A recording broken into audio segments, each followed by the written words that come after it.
Uh, this is what happens, folks, when you're trying to do a video and the damn thing locks up on you. It is Monday night. Everybody hopefully got over their New Year's imbibings or what have you. Major resolutions didn't really make shit to me. Uh, the Orange Bowl going on here on the TV. It's Stanford, Virginia Tech. Just getting a chance to see Andrew Luck, the quarterback for Stanford. Who knows? This guy could be the next Redskins quarterback. You never know. And that's a nice segue into what happened yesterday. Typical Redskins ending. Typical Redskins season. What have you.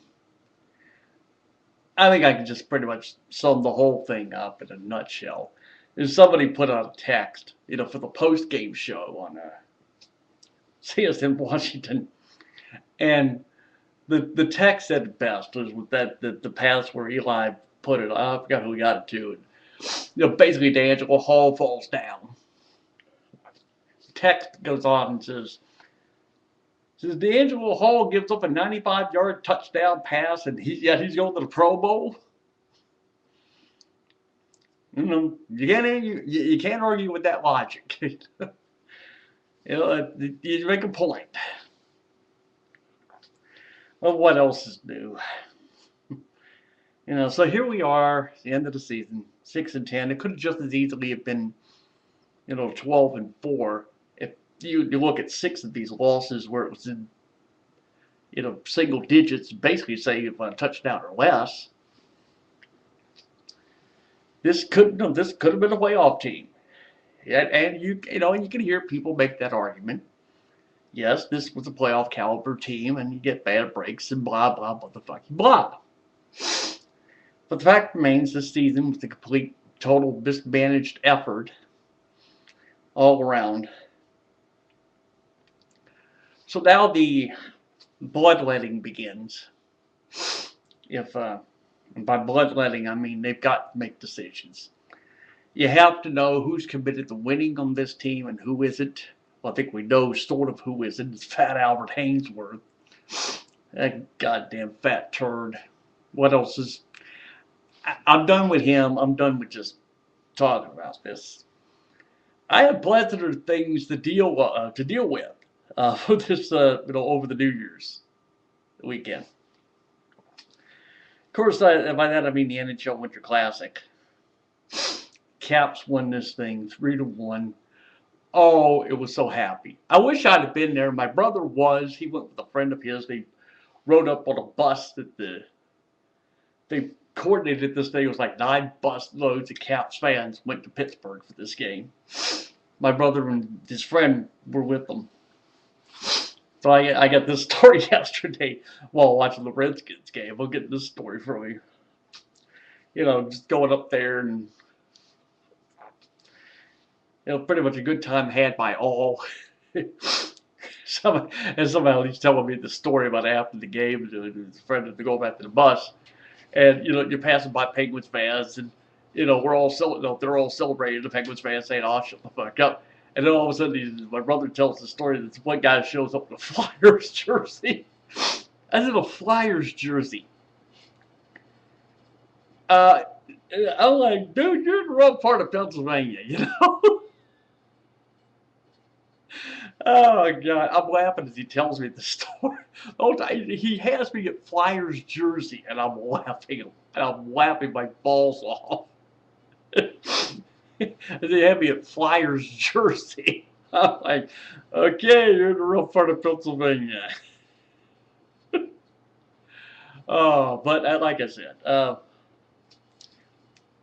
maybe sitting home watching the game, this is the great idea that they actually did put this. This was a blessing in disguise, putting this game off until 8 o'clock at night.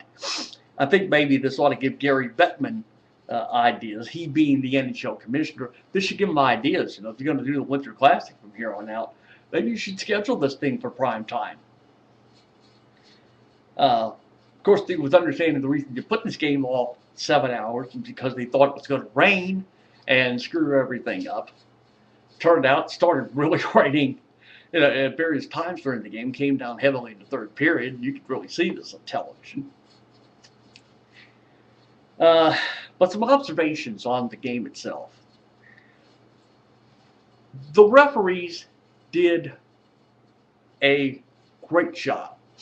I will honestly say that I hate to admit it, but the referees did a great job at calling this, and they called it fair. They called it fair for both teams. Nobody can accuse this officiating crew of bias, because you had the disallowed goals, the one that they disallowed on Crosby in the second period, and the one they disallowed on Ovechkin in the third. Both instances, the ref said it was incidental contact, and I happen to agree with it. It was no malice.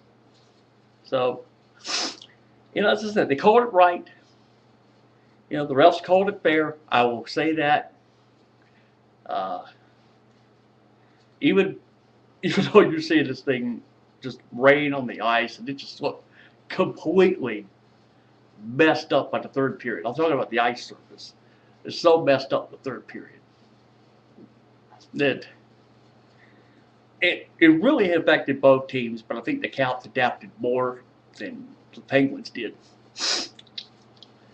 But I have to say, the best part of this for me was watching this hit that David Steckel did on Crosby toward the end of the second period.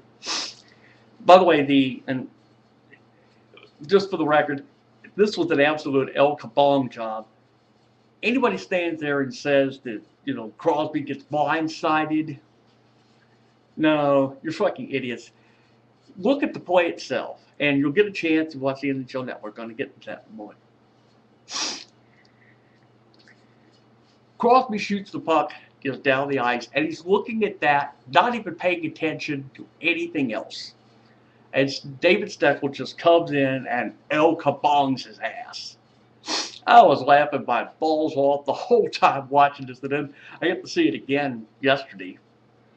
The NHL Network, showed the CBC telecast. It was Hockey Night in Canada. It was the Hockey Night in Canada telecast for them. Note to the people at NBC: you should pay attention to what how they really do things. As far as the CBC is concerned, with doing Hockey Night in Canada and all, they did a better job than NBC did in televising this. Ears keep popping, folks. That's why I'm doing this. But anyway, oh man, you get bored with this. Yeah. Anyway, so I was watching yesterday. Watched this rebroadcast of the NHL Network, and as it's better telecast, and they really did show the replay, before the second period ended, as opposed to how NBC did it during the intermission, which, okay, fine and dandy, but still, it's still just stand there and laugh. Well, so, at least now, we shut them up. Next time we do this thing, as far as seeing the Caps and Penguins go at it, it'll be on TV. NBC will do it. It's Super Bowl Sunday.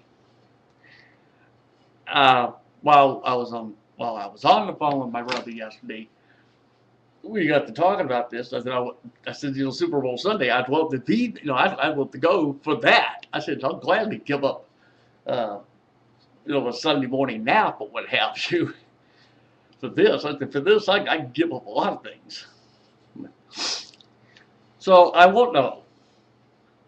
To be completely honest, I don't know if I'll be there. If I am, I'll let all of you know. But as I said, it was so much fun. Wish I had been there Saturday night, but it was better staying home watching. So on that note, a lot of other things. I could add, I'll do this final note. The Nationals were interested in Derek Lee, but he signed with the Orioles, so now trying to focus on the first baseman, and you want to get Adam LaRoche. All I got to say is, Mike Rizzo, don't fuck this up. Get him. We need a first baseman. Okay, that's all I'm saying on that. That's all I'm going to say for the rest of this piece. So I will catch up to you all when it is time. Because I don't know, I'm just trying to do this shit. God. Anyway, I will catch up to you when I feel like doing another one of these videos. God knows when that will be. So adios, motherfuckers, and I will see you soon.